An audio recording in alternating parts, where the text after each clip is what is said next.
Good morning, and just want to speak directly to the community this morning and thank them for all of their thoughts and prayers for all of our officers, but this officer in particular who was shot in the line of duty, helping to protect our community and make our city safer. It's been an exceptionally trying and difficult time for our officers. This is a very special person who has continued to answer the call to service, not just in Columbus, but in Dublin before that.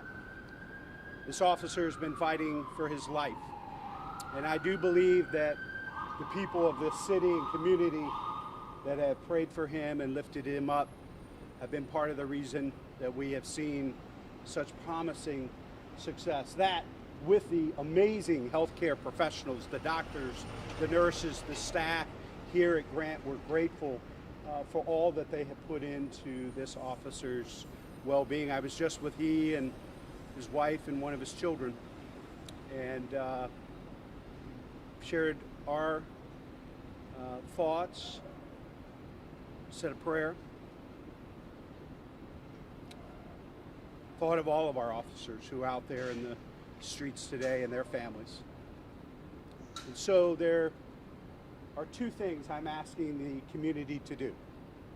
I'm asking you, in whatever your faith tradition is, to lift up and pray for this officer and his family for a full, speedy recovery. But I also want you to pray for all of our officers who continue to answer the call and respond to those in need throughout our community. The second thing is I want everybody in this community to consider a contribution to Crime Stoppers. We believe that we need more tips and information to hold all of these folks accountable for shooting at and injuring and trying to kill police officers in our community. I'm going to be on the phone today raising money. I'm going to introduce Anthony Johnson, Officer Anthony Johnson, who leads our Crime Stoppers efforts. He can share more information with you and the public about how they can contribute. But I want everybody to consider what they can do. Pray for this officer, pray for his family, pray for all of our officers, and every little bit counts, because we think if we put enough money towards tips and rewards, we can hold these folks accountable and send a clear message that when you go after our officers in this community, the entire community will stand together to support our officers in their incredibly important work.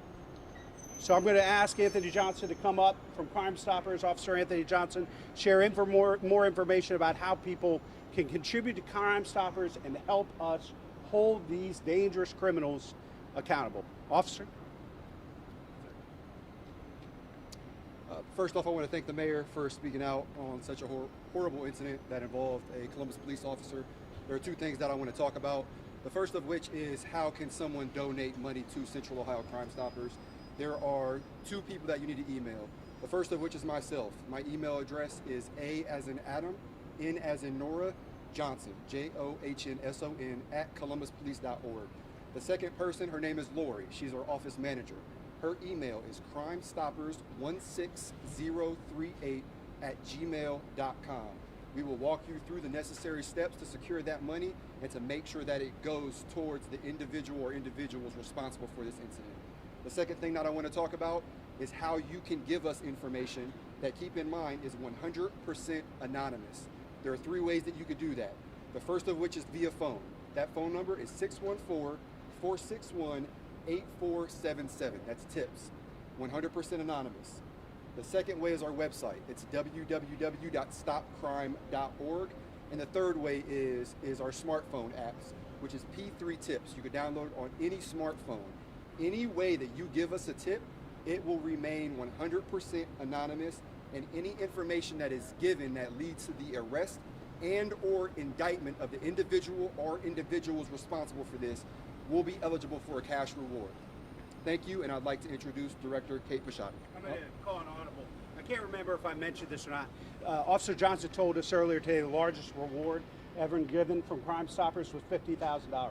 So I'm challenging this committee to meet and exceed that. I want us all to step up. I'll be on the phone today calling around, but everybody at home, every little bit you can do, $1, $5, $10, it all matters. But I want us to match or exceed the largest reward ever. Most importantly, to get the folks who targeted our officers and the individuals at the other sites of crimes yesterday accountable, off the streets, and put away where they belong. Now, I'll introduce Safety Director Kate Pichot. Yesterday was a stark reminder of the extraordinary dangers that our police officers face every day. First of all, I'd like to thank CPD and especially this officer for the sacrifices, and as we saw upstairs, the family of the officer and the sacrifices they make every day. I'd also like to thank Grant Hospital for saving this officer's life. The situation remains fluid and we'll be updating you as we get more information. Please keep the family in your prayers and let's keep rooting for his safe recovery. Thank you. I'm going to introduce Assistant Chief Bodker. Good morning, everyone. Thank you, Director Pichot. Thank you, Mayor Ginther. My name is Greg Bodker, Assistant Chief of the Columbus Division of Police. Provide you a quick update. First of all, let me preface this by saying this is an active, ongoing, very active investigation as we stand here this morning. Thank you to all of you that joined us yesterday afternoon, last night, throughout the night to provide updates to the community.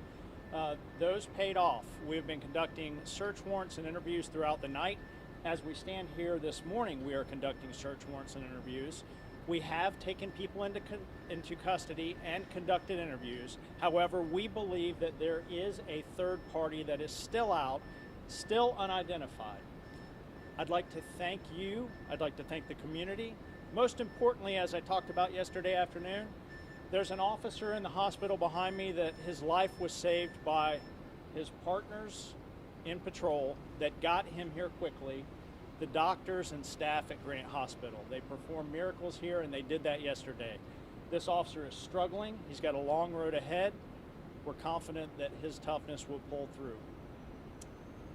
I think that's about all I have. If you have information on suspect number 3, Officer Johnson talked about it, 461-TIPS. You can call our Homicide Bureau at 614-645-4730, or you can call 911 and officers will respond.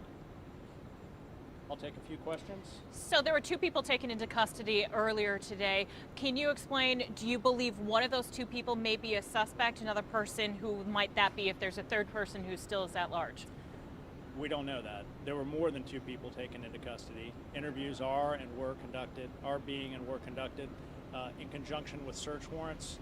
I'm confident that we will ultimately file charges on someone, but I don't know if it's the people that were interviewed this morning. What can you tell us about the background of the officer, how long he's been on the force, where else he's worked, what kind of role he serves? He's a patrol officer on the west side of Columbus, and that's the extent of the information I'm going to share on the officer right now. Can you give us an age? No. Can you specify how many people you took into custody this morning? I don't know the exact number. This is Stephanie from Police Service. Hi, good morning. Do you believe you have the shooter in custody? I don't know the answer to that as we stand here right now. What can you tell us about the role the officer's partner played in bringing him and getting him to the hospital as soon as possible? Heroes. All of the officers that were on the freeway yesterday saved lives of each other and innocent civilians that were on the freeway. Some of you were out there shortly after this happened and you saw that scene. It was chaotic, as officer-involved shootings oftentimes are very chaotic at the beginning. Nevertheless, the officers put themselves in between violent felons and innocent people that were merely on the freeway. And so every one of those officers is a hero, including this officer's partner, who quickly assessed the situation and very quickly got this officer to Grant Hospital, where the doctor saved his life. Do we have any better idea of what happened? Why they came to a stop? Did the shooting happen before they stopped? Were they moving when they were shooting? The placement of where the vehicle stopped was unusual, and that's why I asked, right by Mound on 70. I think it's premature for me to speculate on that. I don't know all of those facts. I can speculate, but I'm not going to. What kind of firepower do these people have? What kind of guns were you able to find? Well, if you remember, the lead agency in this officer-involved shooting is State Bureau of Criminal Investigation, and so all of that information is not privy to us. We know there was a vehicle robbery in Whitehall. Whitehall police have confirmed that. There's a bank robbery at Fifth Third. Are there other crimes that this group of people may be connected to that you're looking into at this point? We believe that there may be, but we're not in a position to say conclusively that that's Are those in Columbus or another Central Ohio jurisdiction? both, we think. Are you able to specify the roles that some of these suspects played? Obviously, there was one that was killed yesterday. Some are in custody now, and you're looking for a third. Do you know who did what at all? Way too premature to share that or speculate on that. How important was the officer wearing body cameras to help investigation, furthering the investigation to look for the suspects? Can you talk about the role that played? Yeah, body cameras are always great technology. We've shared that footage with you in the past. We will share that with you as soon as we can. I have not yet watched all of the body camera footage. I know that as we are here, investigators are looking at that body camera footage. But let's remember that there's probably hundreds of hours of body camera footage that must be filtered through and examined. So that's going to take some time.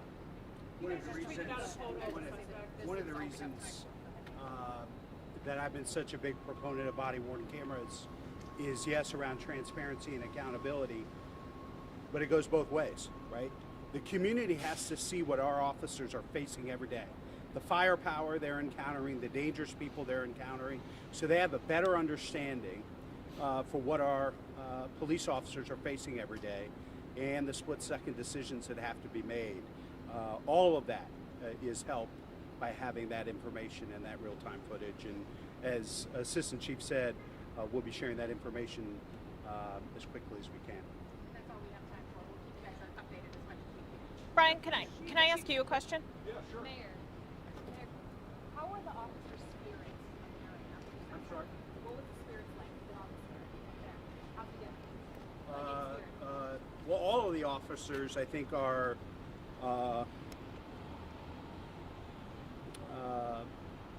grateful, hopeful, but also furious that one of their brothers and sisters was attacked. These folks intended to kill this police officer yesterday. And he has survived because of the incredible care here, the support of other police officers, and the prayers of this community. And we need to rally around them.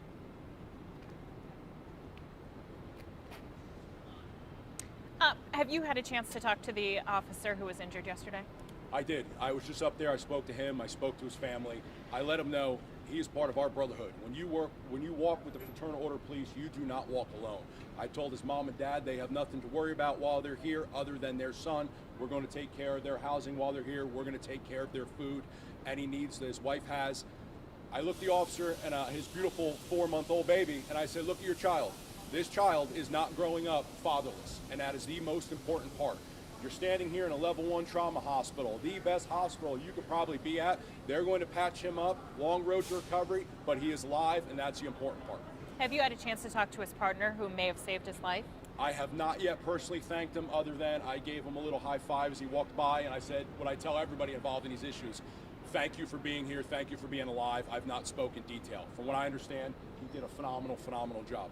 Can you tell us about his background at all? Do you know anything about him? It's my understanding he's a former Marine, spent many time in the military, the partner, served some time overseas. Although a new officer, it's my understanding when this happened, he knew exactly what to do, and it's just a testament of the people we hire. You worked in Dublin before. The mayor mentioned something about Dublin. I do not know that. I have a quick question for Yes. you. I don't know if you can speak to this, but this just came through Twitter. Columbus Police releasing a tweet saying, correction, investigators have identified and interviewed only one of the suspects involved in yesterday's incident. I do not know. I'll always defer to the. I was going to say, where'd everybody go? Everybody left me. I'm not offended. Brian, there have been outpourings of love on social media from police agencies across the Midwest. Yeah. What are you thinking about that when you see it? I'm getting calls from people from California, not just police officers. We're getting phone calls, email, Facebook, everyday citizens. It's done. The pendulum was swung back. The 2020 narrative of defund the police, I like to say, the hippies have lost. Citizens are tired of this. They're tired of the lawlessness, and I think we're going to go back to normal. We will always hold an officer accountable, okay? We overcorrected in 2020, and I think we're getting back on track. We are going to eliminate violent crime in this city, I guarantee you. What can you tell us about the other agencies that helped in finding the suspects in the search? Multiple agencies. We have phenomenal partners. Our federal partners, Whitehall Police, sheriff's officers. When you hear 10-3 officer down, everybody stops and they converge on the area. They did a phenomenal job. I know they have one suspect in custody, peacefully in custody, and that's important. We will always react to your reactions. If you come shooting, we shoot back. You peacefully give up, we will take you into custody peacefully. We want you to see the judge. We want you to eventually go to prison. We are never here to go out and try to shoot you, but we will always protect ourselves and the public we serve. And again, just thank you to Mayor, thanks for the Chief, the Safe Director for coming out here. Keep praying for our officer again, pray for his family, and thank you for all you guys do. Thank you. Appreciate it.